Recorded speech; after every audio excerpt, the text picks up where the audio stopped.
நீங்கள் ஐக்கிய மக்கள் சக்தியில் மிக நீண்ட காலமாகவே இருக்கிறீர்கள். ஆரம்ப காலத்தில் இருக்கிறீர்கள். சஜித் பிரேமதாசனுடைய தலைமைத்துவத்தில் செயல்படுகிறீர்கள். கட்சி ரீதியாக தேர்தல்களின் பொழுது நீங்கள் வைக்கிற வேண்டுகோள், அதை அவர் ஏற்றுக்கொள்கிற விதம், அவருடைய கட்சி அதை செயல்படுத்துகிற விதம் என்று பல படிப்பினைகள் உங்களுக்கு இருக்கும். ஒருவேளை சஜித் பிரேமதாச இந்நாட்டின் ஜனாதிபதியாக வந்திருந்தால் அனுரகுமார் திசாநாயக்கவுக்கு மாற்றான ஒரு பலமான சக்தியாக இருந்திருப்பாரா? நீங்கள் கண்ட அனுபவத்தின் அடிப்படையில் உண்மையை பேச வேண்டும். இல்ல, அதாவது சஜித் பிரேமதாசன் மீது ஒரு நம்பிக்கை இருந்தது. அந்த நம்பிக்கை இல்லை, மக்களுக்கு இருக்கிற நம்பிக்கை வேறு.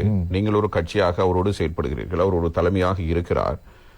அவர் நாட்டின் தலைவராக வந்திருந்தால் என்ன நிலைமை செய்திருக்கலாம். ஏனென்றால் அவருக்கு அந்த சக்தி இருந்தது.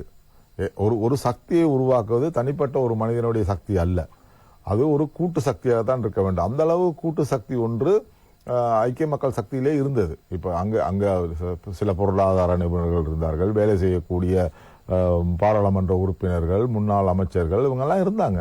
அப்போ அவர்களை வைத்துக்கொண்டு ஒரு நல்ல அரசாங்கத்தை அமைத்திருக்கலாம். சஜித் பிரேமதாச அவர்களை வைத்துக் கொண்டு போவாரா? கட்சிக்குள்ளே ஜனநாயகம் இல்லை என்று சொல்கிறார்கள். அதாவது ஒரு கட்சியினுடையவர்களுக்கான இடம் கிடைத்திருக்குமா? ஒரு கட்சியினுடைய அதிகாரம் என்பது அந்த கட்சியினுடைய தலைவரை மட்டுமல்ல, அந்த கட்சியை சார்ந்த ஏனைய உறுப்பினர்கள் பலமாக இருந்தால் அந்த கட்சியினுடைய தலைவருக்கு அதிகாரம் கூடும். நான் நினைக்கின்றேன் இந்த அளவு, அதாவது 159 பாராளுமன்ற உறுப்பினர்கள் சஜித் பிரேமதாசாவுக்கு வந்திருந்தால் அவர் ஒரு சர்வாதிகாரியாக கூட மாறி இருக்கலாம். அந்த அளவுக்கு அவருடைய நிலைமை மாறி இருக்கலாம். அப்போ அந்த கட்சியினுடைய அதாவது ஸ்ட்ரென்த், அவருடைய அந்த கட்சியினுடைய பலம் தலைவரை பலமாக்கி இருக்கும். அந்த தலைவர் பலமாக இருந்ததுதான் நிச்சயமாக இருக்கும்.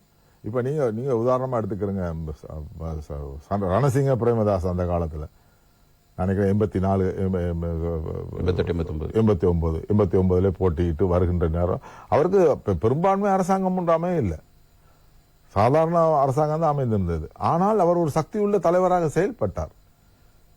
அவருக்கு நீண்ட கால அனுபவம் இருந்தது. மற்றது அவரை எதிர்க்கக்கூடிய சக்திகள் எல்லாம் அவர் இனம் கண்டு அவர்களுக்கு தட்டி வச்சிருந்தார். காமினி திசாநாயக்கா, லலித் அத்துலத் முதலி போன்றவர்களை தட்டி வைத்திருந்தார். அவர்கள் கட்சியை விட்டு கூட வெளியே போனார்கள். சோ அப்படியான ஒரு பலம் அவருக்கு வந்திருக்கலாம். அந்த வருவதன் மூலமாக அவர் அதை செய்திருக்கலாம். இன்றைக்கு சஜித் பிரேமதாசமும் அந்த அளவு டேலண்ட் உள்ள ஒரு மனுஷன் தான். ஆனா ஆட்சி கையில இருந்திருந்தா தான் அதுக்கு சொல்லலாம்.